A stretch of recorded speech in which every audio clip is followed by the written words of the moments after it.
What is better, a will or a trust? What's better? How about we think about it this way? What is best for your circumstance? Would you like to avoid probate? Would you like your relatives to get access to your bank account, brokerage account, real property right away? Well, then for you, a better option might be a trust. How about if you have a simple, uncomplicated situation and you're not that concerned about the length of time it takes to wrap up your, well, then a will can be fine for you. A will and a trust are similar devices in that they take what you have during your life, get it to the people that you do. Could be a blood relative, could be a spouse, could be children, parents, friends, charity, churches, houses of worship. So if a person had $1 million spread across several different asset classes, well, each of those items can be taken care of in a different way. But if you don't take care of these various items, you can have in your will say, hey, upon my death, I would like the house to go to person, and I'd like the brokerage account to go to person B, like something else to go to person C, right? A, B, and C. You can take those very same steps a little bit more delicately with a little more precision. You can use a trust. I want the property located at this address go to person, but I don't want it to go. I want it to go to that person A 10 years after my, or I want the brokerage account that was going to go to, I still want it to go to, but I want them to get 10% of brokerage account of this particular brokerage account, 10% over 10 years. So it can be planned with specificity, direction from beyond. So a will or a trust, what's better? On balance, I'd have to say that a trust has more applications, but that in some instances, a will isn't that. But is that what you want to do? It isn't that bad plan, or you want the really good? So in the field of estate planning and the use of trusts, there are many different stories and analogies and examples that are used to drive the point home. So often enough, I'll describe, I've heard other attorneys and other trainings that I've gone to, they'll explain the trust as being something else, right? So a trust is a vehicle, a trust is a tool, a trust is a document, a trust is a fictional person. And then by way of explanation, we'll say the trust is like, an irrevocable trust is like a tank. Nothing can penetrate the tank. Or it's like a treasure chest, right, where you can protect your valuables inside of the treasure chest, or a vault. I've also heard it described as a wagon, and I'm going to use a push cart, a shopping cart for today. So picture you're a homeowner, an asset owner, a bank account owner, a brokerage owner, an owner of a brokerage account, and you're pushing a cart.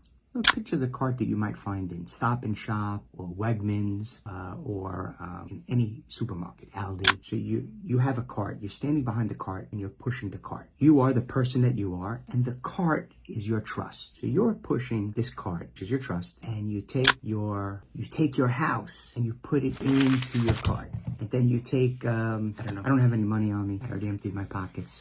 You take your brokerage account, you put it into the trust. And you take your bank account, put it into the trust. And you take this other valuable thing, put it into the trust. And you're pushing the cart, which is your trust. Upon your infirmity, at the onset of an Alzheimer's or dementia condition, and you fall down, well, then your trustee, your successor trustee or trustee, can push the cart in your place. And if ultimately you pass away, like all people, right? Ultimately, we meet the great beyond. At that time, your successor trustee steps into your shoes and pushes the cart. None of your items, the bank account, the brokerage account, the other valuable items, your house, right? None of that falls to the floor. It's within the trust. It's within your cart, and the trustee is pushing, the successor trustee is pushing that cart along, and it keeps on keeping on until the instruction manual, the rule book that's inside the trust, says transfer it to someone else. Distribute it in this way, whatever your own guidelines are within the trust document.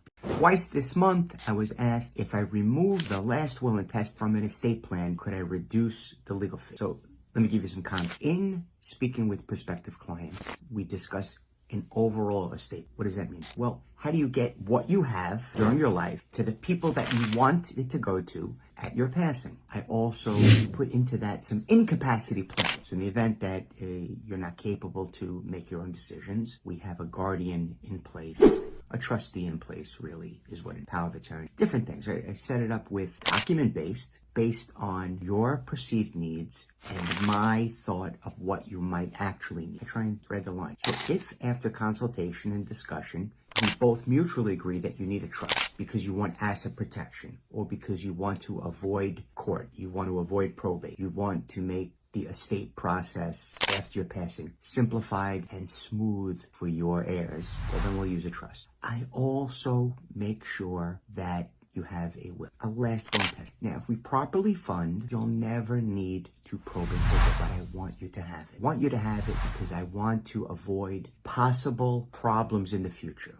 So what if you buy a property in state or out of state and you don't, this is after the trust, and you buy it but not inside of your trust? Well, it's not part of your trust assets. You didn't fund it into the trust. You need to probate. That's why I would give you a will. The will could say, let's take any assets that are not in the trust and sweep them into the trust, so the trust can govern. A different possible terrible event is that one of your children passes away before you, so without a will. So then you inherit something from your children, or you receive a bonus or a check or an unexpected inheritance from someone else, or additional money, or you have a bank account you forgot about, or several bank accounts that you just didn't get around to placing into the trust. So always the legal fee for the trust and the counsel and the discussion and the effort and the plan, and it's not for the document. So the legal fee is for the trust and those other things I mentioned. And I make sure you have the will. I don't charge you an extra fee for it, but I can't remove it. And if you didn't want to have the will, even after I said all of that, well, then I'm not going to reduce the legal fee, because that's not really what the legal fee is for. The legal fee is for all of it together. The totality of the information, the counsel, the advice, the discussion,